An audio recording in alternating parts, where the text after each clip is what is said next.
Assalamu alaikum, my dear students.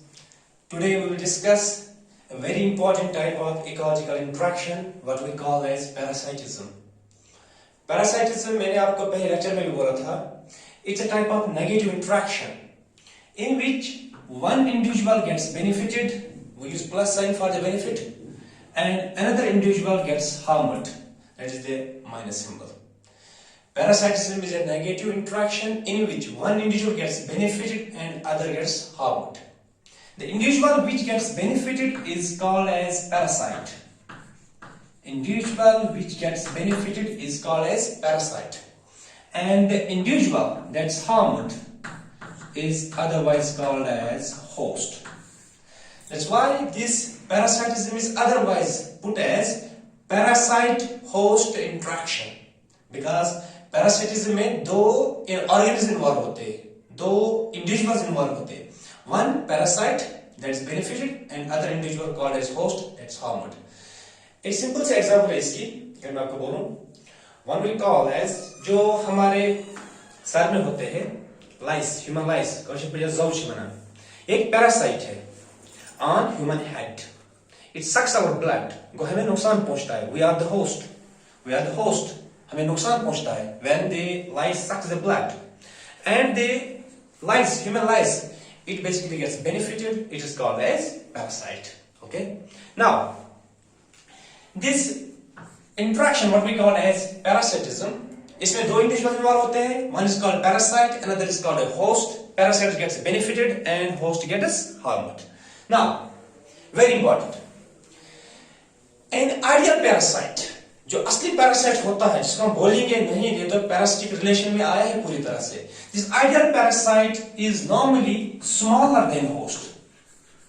Parasite is normally smaller than host, means smaller one in this type of interaction is parasite. Parasite is normally smaller than host. Why this? Why this? Okay, this host is bigger in size, it's normal. And an ideal parasite does not kill its host. An ideal parasite does not kill its host. Does not kill its host. Because अगर parasite ने अपने host को kill किया, तो इसका भी काम तमाम हो जाएगा. Okay? Like we said, फिर से मैं आपको रिवाइज करूंगा एक मिनट में. Parasitism is a negative type of interaction in which one individual gets benefited and other is harmed. The individual which gets benefited is called as parasite, and the individual that's harmed is known as host. जिस तरह human lice, it is a parasite, it gets benefited, and the humans, we are the host to this lice. Now, an ideal parasite is normally smaller, and adult parasite is normally smaller than its host. जिस तरह ये जो lice है हमसे बहुत ज़्यादा छोटी है साइज में, और ideal parasites does not kill their hosts. ये अपने host को kill कभी नहीं करते, लेकिन exceptionally ये kill भी कर सकता है. तब हम इस parasite को नाम तब्दील करते हैं. We call those parasites as parasitoids. This is beyond the scope of this lecture. Anyway, तो आगे हम देखेंगे इस parasitism के बारे में.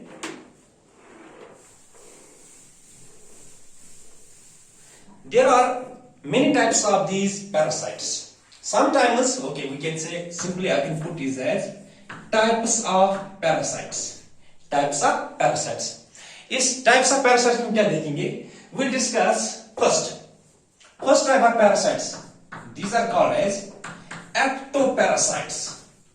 These are called as Ectoparasites. Ecto means outer. Those parasites which are present, which are growing on the surface of the host. For example, human lice is growing on the human head. हमारे बालों में होते हैं. इसी तरह जो dogs होते हैं, dogs की जो hairs में होते हैं, वो lice type जो insects होते हैं छोटे-छोटे, they are called as ticks. हम बोल सकते हैं. तो ectoparasites हम क्या लिखेंगे? Those parasites which grow on the surface of the host, outer surface of host.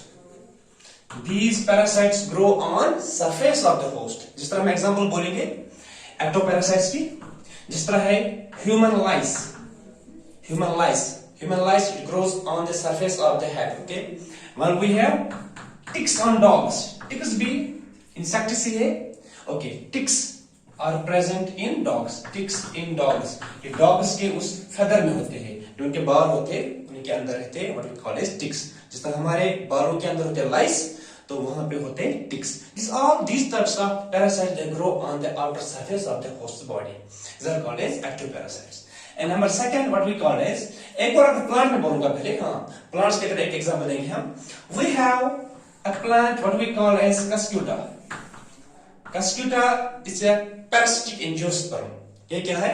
इसको हम इंग्लिश में बोलते हैं कभी कभार dodder, or we call it otherwise emerbel. Dodder or emerbel. ये क्या है? It is a total stem parasite. समझाऊंगा ये मतलब क्या है? It is a total stem parasite. ये प्लांट है। दुनिया के अंदर प्लांट्स माने जाते हैं for their green leaves. ये अपना फूड खुद सिंथेसाइज करते हैं using the process of photosynthesis. लेकिन ये एक एक्सेप्शनल केस है। कस्क्यूटा एक एंजियोस्पर्म है, प्लांट है, फ्लावरिंग प्लांट है, but it behaves as a parasite. It's a complete total stem parasite. दूसरे प्लांट के स्टेम के ऊपर ग्रो करता है। फॉर एग्जांपल अगर मैं यहां बनाऊं, एक नॉर्मल प्लांट है, नॉर्मल प्लांट, इसके अपने लीव्स भी है, इसमें कोई प्रॉब्लम नहीं है। This Cuscuta it grows in its vicinity. इसके पास कुछ भी नहीं है इस पैरासाइट में, इस कस्क्यूटा में अपने लीव्स भी नहीं इसके पास। तो इसको अगर फूड चाहिए, इसको कहीं और से रेडीमेडली इसको अवेलेबल होना चाहिए, बिकॉज खुद ये बना नहीं सकता है, because it has lost its photosynthetic system. Now ये कस्क्यूटा है, ये दूसरे प्लांट के ऊपर आ जाता है।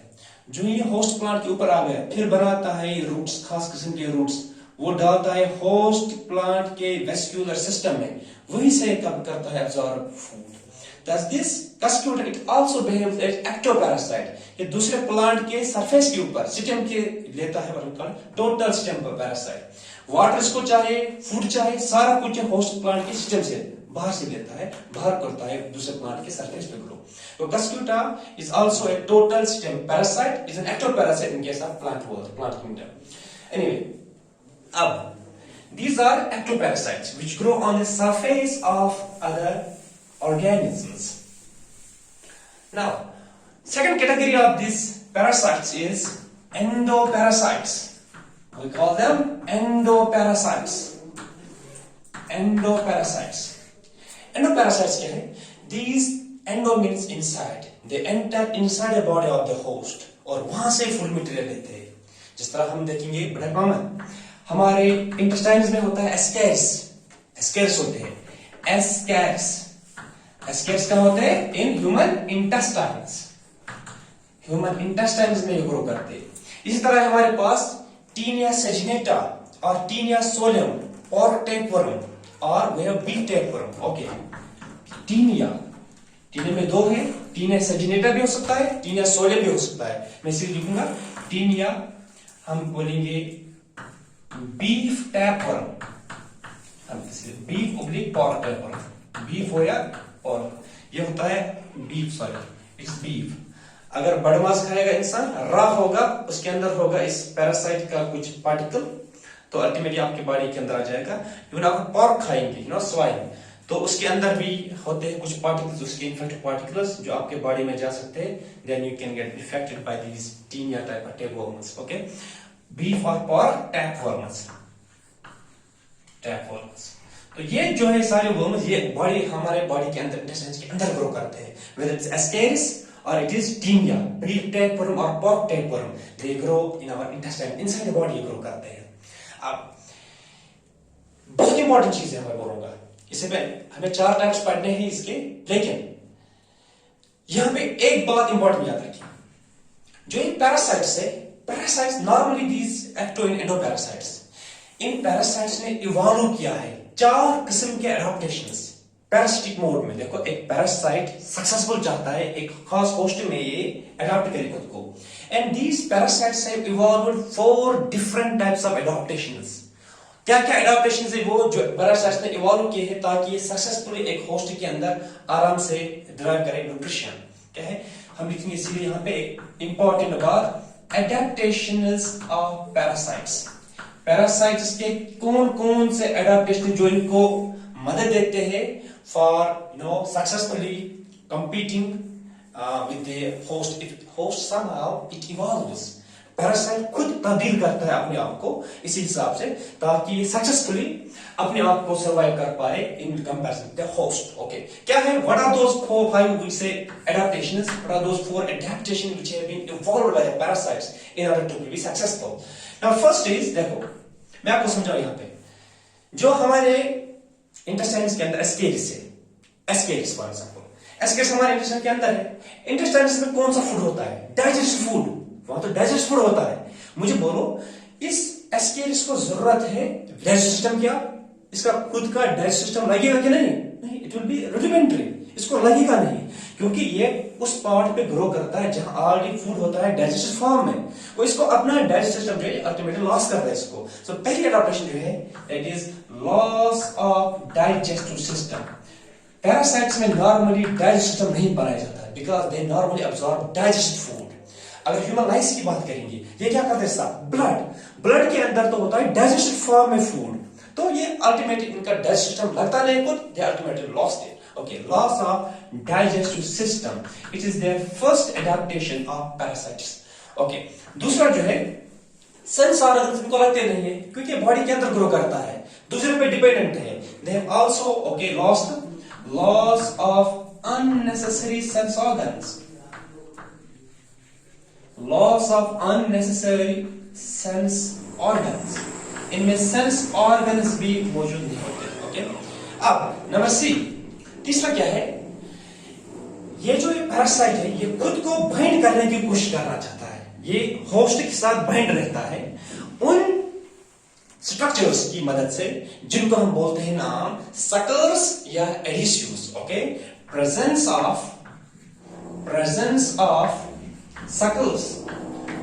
ऑफ सकर्स, यहां बोलेंगे एडिसिव्स. किसके लिए? For attachment. खुद को अटैच करना चाहिए. एस्केरिस जो है हमारे इंटेस्टाइन के अंदर है, अगर ये खुद को बाइंड नहीं करेगा इंटेस्टाइन के वॉल के साथ, अदरवाइज ये will come out for the faecal matter. तो इसके पास क्या होते हैं? इसके पास होते हैं सकर्स या हम बोलेंगे एडिशन, जिनकी मदद से ये होस्ट के बॉडी से किलिंग होते हैं, अटैच हो जाते हैं. Okay, this is another adaptation. And number D, that's what we call, they have high reproductive rate, high fecundity rate. इनका रेट ऑफ रिप्रोडक्शन बड़ा फास्ट होता है पैरासाइट्स का. ओके, हम लिखेंगे लास्ट एडाप्टेशन की, that is high reproductive rate. Okay, high reproductive rate. Okay, हमने 2 किस्म के पैरासाइट्स पढ़े और हमने पढ़ा कौन कौन से एडाप्टेशन होते हैं ऐसे पैरासाइट्स के अंदर जिनकी मदद से ये सक्सेसफुली इन्वेट करते हैं in case of these hosts basically. Ectoparasites grow on the surface of the hosts like human lice, and we have also ticks on dogs, and in case of plant world we have gastrota. Endoparasites, they grow inside the body of the host, and we have common examples that what we call as caris. We have pork tapeworm or beak tapeworm, what we call it tinea, flatworms. Okay, but there are 4 adaptations that have evolved in these parasites to be successful. Now, first adaptation, loss of digestive system, because they normally absorb digested food from the host, and they have loss of unnecessary sense organs. They are not exposed to outside environment, and we have presence of suckers or adducers with the help of which they cling themselves to their host surface, and then we have high reproductive rate or high fecundity. Their reproduction very fast. These are 2 types of parasites. Now, the third type of parasite that's unusual. Most interesting. Third category of parasitism. Okay, we are discussing types of parasites. First, we discuss ectoparasite. Number second is endoparasite. Number third, that's what we call as brood parasitism. Yeah, brood parasites. Okay, brood parasitism. ये क्या है? Brood parasitism. देखो, ये बड़ा unusual parasitism है. इसमें क्या होता है? यहां पे जो एक पैरासिटिक बर्ड होता है, here is parasitic bird, here a parasitic bird, इसको समझो, here a parasitic bird, it lays its eggs into the nest of some other host. एक पैरासिटिक बर्ड है, ये दूसरे बर्ड के नेस्ट के अंदर अपने एग्स ले करता है. Parasitic bird lays its eggs where? Into the nest of its host, of its host. और क्या करता है? And lets this host to incubate them. एक पैरासिटिक बर्ड, इसके पास टाइम ही नहीं है एक जगह बैठने का, ये क्या करता है? दूसरा जो बर्ड होता है इसकी विसिनिटी में, वहां जाता है और उसके नेस्ट के अंदर ये अपने एग्स ले करता है। फिर क्या होता है? देखो बड़ा अजीब है, जो ये आपने एग्स वहां पे हैच किए, तो यहाँ पे आप बोलेंगे नहीं, वो तो जो होस्ट बर्ड होगा वो तो आइडेंटिफाई करेगा, मैंने तो यहाँ पे 5 या 10 एग्स डाले थे, यहाँ तो और आगे। लेकिन ये पैरासिटिक बर्ड बड़ा चालाक होता है, ये इस अंदाज में एग्स डालता है जो अपने एग्स होते हैं होस्ट बर्ड के, host bird is unable to detect in colour, in size, in shape. Size में, कलर में, शेप में उसको बिल्कुल ये मतलब पहचान नहीं होती है कि मेरा एग कौन है, और उसको पता भी नहीं चलता है, और वो होस्ट बर्ड आराम से इनको इंक्यूबेट करता है। फिर जो ये बच्चे हैच होते हैं और इन सब बच्चों को वो फीड भी करता है, आराम से फूड भी लाता है, और जो ये थोड़ा बहुत बचा होता है और वो बच्चे चले जाते हैं फिर वहां से। This is how this parasitic bird basically uses other birds' nests and lets these host birds to incubate its eggs. This is what we call as brood parasitism. A classical example is की brood parasitism की, that is कोयल। कोयल जो हम देखते हैं अक्सर rural areas में, what we call a cuckoo bird, it's called as cuckoo bird. ये कोयल क्या करता है? कोयल अपने एग्स ले करता है in the nest of crow.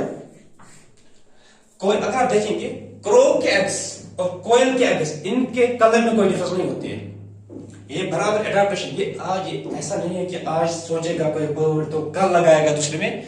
It takes evolutionary time scale, it takes इसने बराबर देखा होगा कवे के अंदर कैसे एग्रेसिव आकर एनालाइज किया इस चीज को, एंड और एन एवोल्यूशनरी टाइम स्केल ये एडाप्टेशन वजूद में आ गई। कोयल cuckoo bird, it lays its eggs into the nest of crow and lets this crow to incubate these eggs. तो अल्टीमेटली साइज में, कलर में या शेप में बिल्कुल कोयल के एग्स मिलते हैं क्रो के एग्स के साथ, and this host bird is unable to detect, exclude the eggs of its parasite, isn't it? And this is an unusual type of parasite, what we call as brood parasitism. तो brood parasitism फिर से क्या होता है, मैं आपको बोलूं, in case of brood parasitism, a parasitic bird lays its eggs into the nest of its host and lets the host to incubate them. And these parasitic eggs, they resemble in morphology, in shape, in size and color to the eggs of its host. And host bird is unable to detect them, to exclude them from its nest, and ultimately they are incubated. One classical example of this brood parasitism is found in koel, that's cuckoo bird. It lays its eggs into the nest of its host, that is crow. And number lost type of interaction, type of this parasitism, types of parasitism we are discussing. Number last is what we call as hyperparasitism. Hyperparasitism. Hyperparasitism क्या होता है? देखो, parasite को भी parasite का parasite होगा। एक parasite, for example, here is a parasite, एक पैरासाइट है, ये किस पे आएगा? ये होस्ट पे होगा, सही बात है, ये तो होस्ट पे होगा। लेकिन आप देखो एक और पैरासाइट आ जाता है इस पैरासाइट के ऊपर, उस पैरासाइट को हम बोलते हैं टॉप पैरासाइट को इक्विपैरासाइट। देखो, here one parasite grows on another parasite which in turn goes on its host. This is epiparasitism. देखो, अगर मैं आपको एग्जांपल से समझाऊंगा, One parasite grows on another parasite. So another parasite will grow on the host. This is what we call as hyperparasitism. मैं आपको example समझाऊंगा, बड़ी क्लासिकल एग्जांपल इसकी। हमारे पास बैक्टीरिया है, तो ठीक है, ये हम मानेंगे। हमारे पास बैक्टीरिया है। बैक्टीरिया क्या है? बैक्टीरिया एक पैरासाइट है। अगर बैक्टीरिया ने इंसान को अटैक किया, ठीक है, ह्यूमंस को, बैक्टीरिया जो नॉर्मली अटैक करते हैं हमारी बॉडी को, जिस तरह कॉलरा है, कॉलरा एक बैक्टीरियल डिजीज है, टाइफाइड एक बैक्टीरियल डिजीज है। ओके, बैक्टीरिया ने ह्यूमंस को अटैक किया, तो ह्यूमंस क्या है? Host, humans are host. Bacteria खुद क्या है? पैरासाइट। लेकिन कभी कभार बैक्टीरिया को भी अटैक करते हैं कुछ, yes, can you guess? You can pause the video, guess कर सकते हो आप? यस, वायरसेस बैक्टीरिया को अटैक करते हैं, दोस्त कॉल्ड बैक्टीरियोफेजेस। अगर बैक्टीरिया लिखेंगे bacteriophages, bacteriophages are those viruses which attack bacteria. देखो यहाँ पे बैक्टीरियोफेज जो वायरस है अटैक किया बैक्टीरिया को, ये बन गया एपीपैरासाइट, पैरासाइट के ऊपर पैरासाइट। अब ये करता है grow in humans. Hyperparasitism means one parasite growing on another parasite. This is what we call it hyperparasitism. Classical example is bacteriophage growing on bacteria which in turn goes on the humans. This is all about parasitism. Hope you understood it. तो अब हम देखेंगे एक छोटी सी interaction है, छोटी सी interaction, इसमें बस 5 मिनट लगेंगे टोटल। This was parasitism. अब जो है एक और interaction, very simple negative interaction, that's what we call as amensalism. That's called as amensalism. Amensalism is a negative zero interaction. यहां बोलेंगे सीधे zero negative. Okay, zero negative interaction, zero negative, आप zero लिखो पहले या negative one the same. It is zero negative interaction in which one individual gets harmed and other individual is neither benefited nor harmed. जो हमने commensalism में देखा था that was positive zero, ये है negative zero amensalism। यहाँ जिस individual देखो, यहाँ पे जिस इंडिविजुअल को यहाँ पे नुकसान हो जाएगा, नुकसान वाले को हम बोलेंगे होस्ट, और जिसको न फायदा या न नुकसान वाले को, देखो एक को हम बोलते हैं यहाँ पे एमेंसल, एक हम क्या बोलते हैं ना एमेंसल। एमेंसल हो गया वो इंडिविजुअल जो दूसरे को नुकसान पहुंचाता है, दैट इज ये नेगेटिव वाला, क्या कहते हैं जीरो वाला, जीरो वाले क्या बोलते हैं ना एमेंसल, जो वहां पे बोलते थे कमेंसल, इनके साथ पॉजिटिव जीरो। ओके, यहाँ पे एमेंसल वाले को क्या बोलते हैं जीरो, और वो हो गया होस्ट, नेगेटिव वाला हो गया होस्ट, इज कॉमन, नेगेटिव वाला गया होस्ट। देखो एमेंसल क्या करता है, amensalism is a zero negative interaction in which one individual is harmed, other is neither benefited nor harmed. इसमें क्या होता है, इसमें एक इंडिविजुअल करता है secrete chemicals, one individual, what we call amensal, it secretes chemicals in its vicinity and inhibits the growth of other individuals. For example, अगर आपको बोलूं, हमारे पास जो है we have black walnut. Okay, walnut, जो वॉलनट ट्री है हमारा, walnut tree, अखरोट का दरख्त, इसके रूट्स प्रोड्यूस करते हैं केमिकल्स। ओके, अखरोट के जो रूट्स होते हैं, इसके रूट्स करते हैं प्रोड्यूस केमिकल्स, कॉल्ड एज, इसके रूट्स करते हैं प्रोड्यूस केमिकल्स, जिनका नाम है जुगलॉन्स, जिनका नाम है जुगलॉन्स। वॉलनट that means अखरोट का ट्री जो है, its roots release chemicals, they secrete chemicals called जुगलॉन्स। ये जुगलॉन्स जो है, जुगलॉन्स किसी भी प्लांट को इसके विसिनिटी में, इसके इहाते में, ये पॉसिबल ही नहीं है कि उसके इहाते में कोई प्लांट ग्रो कर पाए। जुगलॉन्स inhibit the growth of other plants in its vicinity।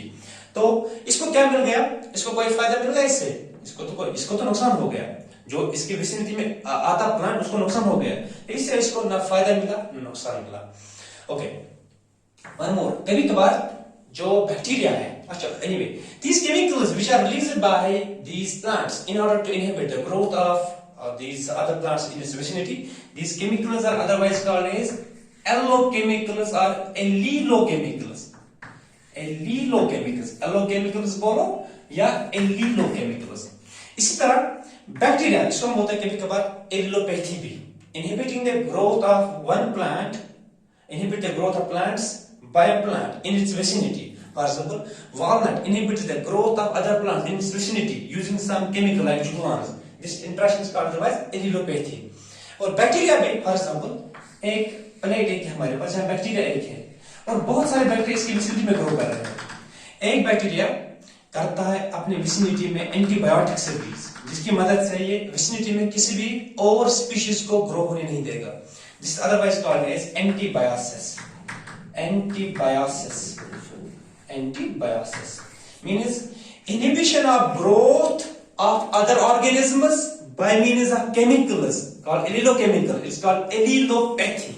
A-L-L-E-L-O-P-A-T-H-Y, allelopathy. And inhibiting the growth of other bacteria in the vicinity by using antibiotics, what we call as antibiosis. वो amensalism दो तरीके की हो सकता है. It can occur by secretion of chemicals called allelopathy in case of Jugulonus, okay, Jugulonus regia, what we call as walnut, by secreting these Jugulon chemicals, and it can occur by means of these antibiotics which are secreted by some powerful these microbes in its vicinity, inhibiting the growth of other members or other species. In this what we call as antibiosis using those antibiotics. Okay, this is all about amensalism. This is parasitism and amensalism. अगले lecture में इंशाल्लाह हम देखेंगे predation और फिर हम देखेंगे combustion. Thank you very much.